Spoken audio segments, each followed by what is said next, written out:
Hey everybody, good afternoon to you. It is September 28th at 12:15. Hope you're doing well. I've got a potential tech issue, but it looks like I'm go okay, so we're a go. Today we're getting ready for the for homecoming. Minnesota comes to town on Saturday at noon.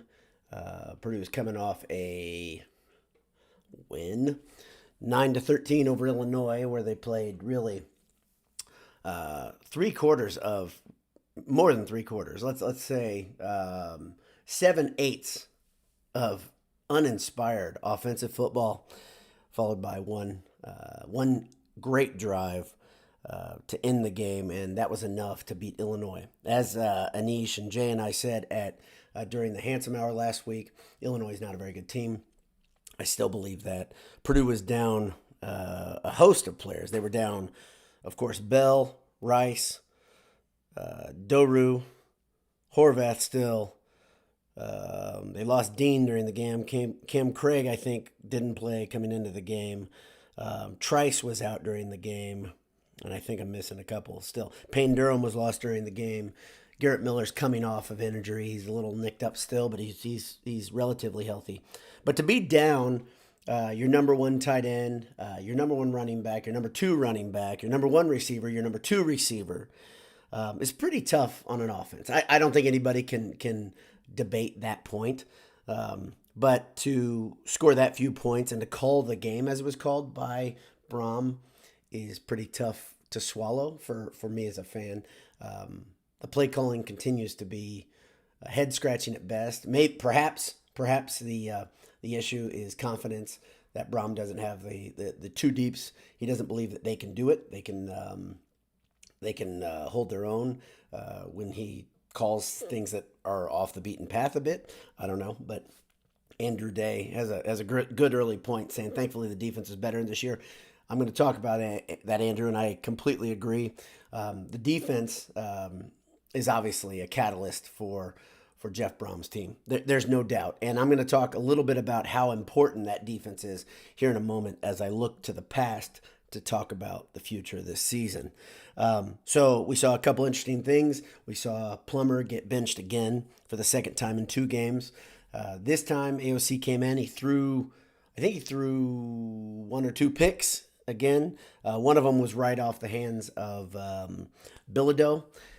It wasn't a bad pass. I don't know if there's a second. My brain's kind of falling here. But AOC also had a great game-winning drive, a long drive, 90-plus yard drive to win the game.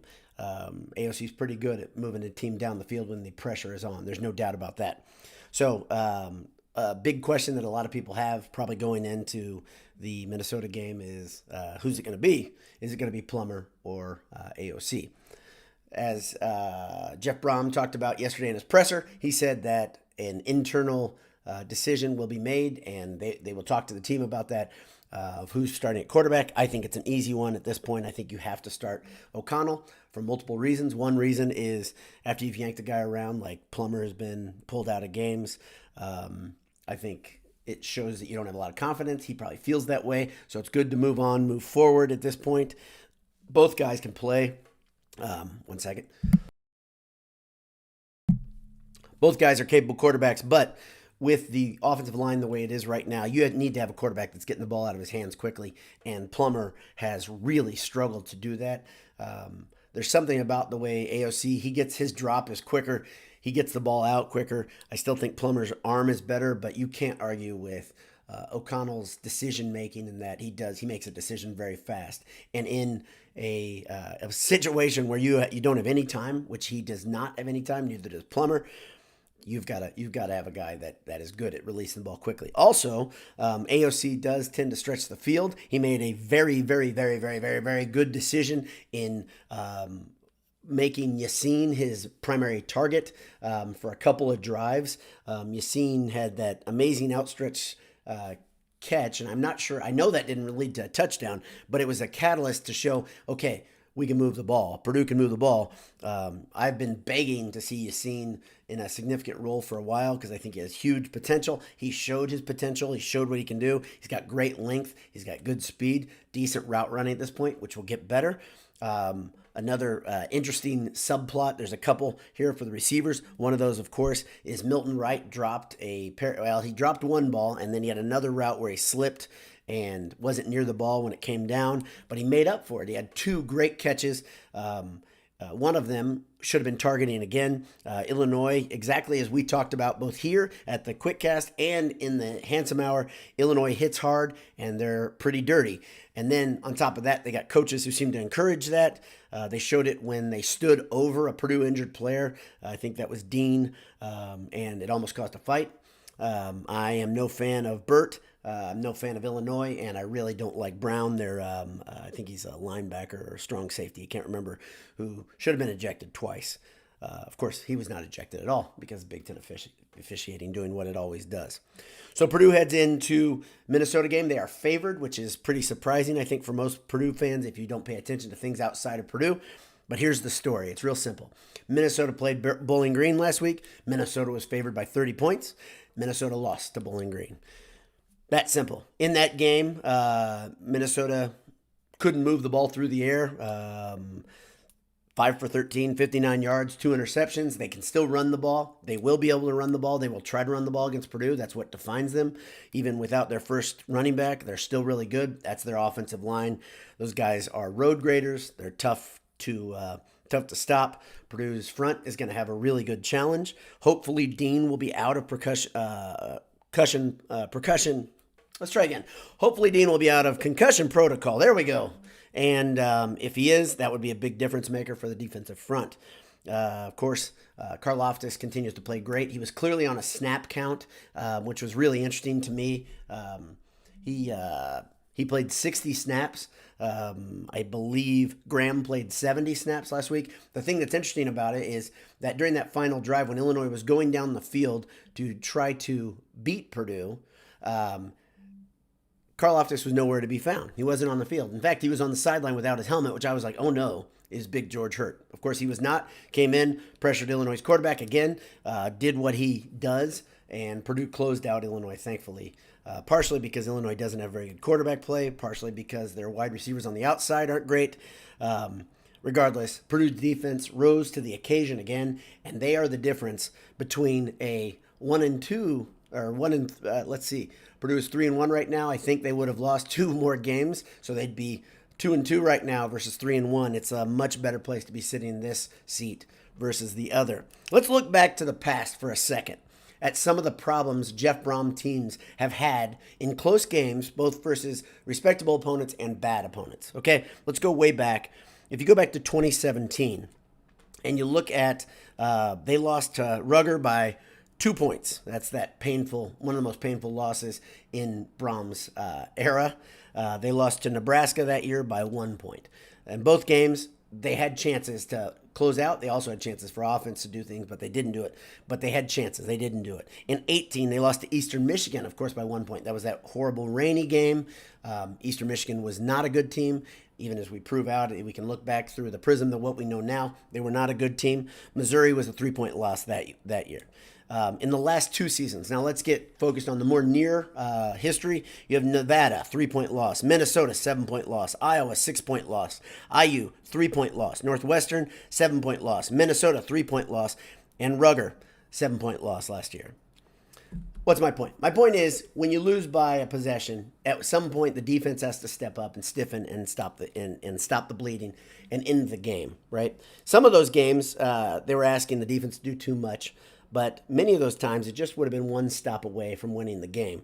This year, versus Oregon State and Illinois both, the defense closed the game out, and that's a big deal. The question is, do you want to keep going to that well? I sure as heck don't. I think it's a lot to ask a defense to perpetually do this, especially one that's banged up. But I will say, defense wins close games. There is no doubt about it, and it's great to see this defense is clearly vastly improved. I said it weeks ago. I thought Purdue's defense is good. I think Oregon State beating the hell out of USC at USC proves that a little bit more. Oregon State, I think, put up 45 versus USC. This stuff matters, guys. This stuff shows that Oregon State's a pretty worthy opponent, and Purdue's defense is really, really solid because they held Oregon State to only 21 points. That's a big deal. All right, let's move on a little bit to injury talk. I think it's really important. If we look at what's happening right now, Rice is out for at least 4 more games right now with a foot injury. Horvath is probably out for at least 3 more games, at least. Let me stress that because there's some question marks in there. We don't know how quickly he'll recover, but it sounds good so far with Horvath. So at least 3 more games coming off that fibula break. Then, of course, you have the guys that could play, dependent on how well they do in concussion protocol. I did it better this time. Durham, Dean, of course, Bell. These guys are all right now question marks, and we don't know what it's going to be for Saturday. And sure as heck, everybody at Purdue who's going to be in gold and black is hoping they can come back. Cam Craig, he could return this week, which is a big deal. The offensive line needs help. And then, of course, Trice and Doru are mysteries a little bit. Trice has a foot or ankle injury. I don't think I've heard that explained to me in a way that it makes much sense to me other than it's an injury, which happens. And then Doru is a real mystery. He's got an illness, and we don't know what that means, and we don't know when he'll return. The problem, of course, Purdue's running game had 38 yards last week versus Illinois. That is an awfully low number. It seems to me there are a couple things that need to happen. One, Purdue needs to look at the short pass becoming the run because they're not going to run against anybody, especially between the tackles. They got to get guys out in space. Second thing, Jaquez Cross did a great job just kind of trying to do his best. He's a little guy, though, right now. He's a freshman. He needs to put on some pounds if he's going to take contact like he did Saturday. I would say they really need to lean heavier on Anthrop being a running back because they talked about that coming into the season. So I think that's something that could be done. And, of course, the thing I talked about last week, I will beg and plead again. Coach Braun, please hand the controls over to Brian because I think it's essential. He needs to be more of a CEO. There's so many problems during the game. There's so many things he needs to look over. I would absolutely love for Jeff Brom to hand the play calling off full-time to Brian. Special thanks today to our friends at Gridiron Metalworks, Martin Vintage, and AJ's. AJ's is hiring right now in case you're a student or you're near campus. They're looking for people. They need help, and they are good guys. It's a great place. It's really close to campus. Can't beat it. It's actually technically on campus. eatajs.com, gridironmetalworks.com, and martinvintage.com. Those last two, enter Boiled at checkout, get 15% off, which is pretty awesome. Finally, how do you feel? Tell me in the comments. Tell me on Twitter. How do you feel going into the Minnesota game? Minnesota has been pretty damn good versus Purdue since Brom's been here. PJ Tightpants is he's annoying and effective. Their defense is obviously very, very good. They're stingy, and they run the ball. The question is, can Purdue's offense find some rhythm? Will Jeff Brom go back to old Jeff Brom where he is calling more inventive plays because he believes that that's the way to be a team, or is he going to play it close to the vest and just completely rely on the defense to win a very, very close game? My gut tells me it's the latter there, but we will see.